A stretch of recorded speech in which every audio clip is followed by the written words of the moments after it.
Ikaw na lang ba palagi ang naghahabol sa kanya? Ngayon, gusto mo ba na siya na naman ang mababaliw sa kakahabol sa'yo sa oras na magawa mo ang ritual na ito? Pwes, gawin mo itong ritual sa oras na mapanood mo ang video na ito, lalong-lalo na ikaw na lang palagi ang naghahabol sa kanya. At ngayon, gusto mo na siya na naman ang mababaliw sa kakahabol sa'yo.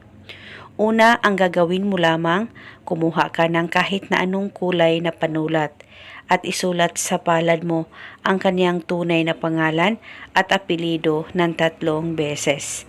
At pagkatapos mo na itong masulat, maglagay ka lamang dyan sa palad mo ng kaunting asin at kaunting asukal.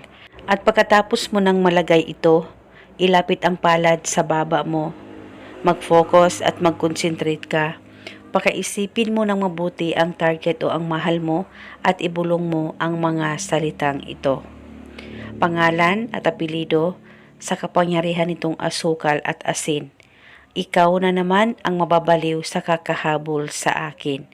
Ibulong mo lamang ito ng 3 beses. At pagkatapos ay pwede mo nang itapon ang asin at ang asukal. At huwag niyo pong kusang burahin ang nakasulat dyan sa palad mo, hayaan mo lang ito.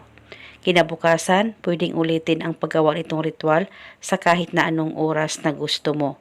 At kung gusto mo rin, pwede ito gawin bago ka matulog o di kaya pagkagising mo sa umaga o sa kahit na anong oras na gusto mo ay pwedeng gawin ito.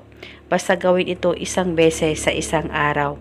At depende po sa inyo kung hanggang kailan nyo po gustong gawin ang ritual na ito ay wala pong problema. Isa itong gabay para patuloy kanyang mamahalin at patuloy ang paghahabol ng mahal mo sa iyo. Kahit gaano pa kayo kalayo sa isa't isa ay habul-habulin kanya. At ito muna sa ngayon, maraming salamat po sa panunood. May God bless us all.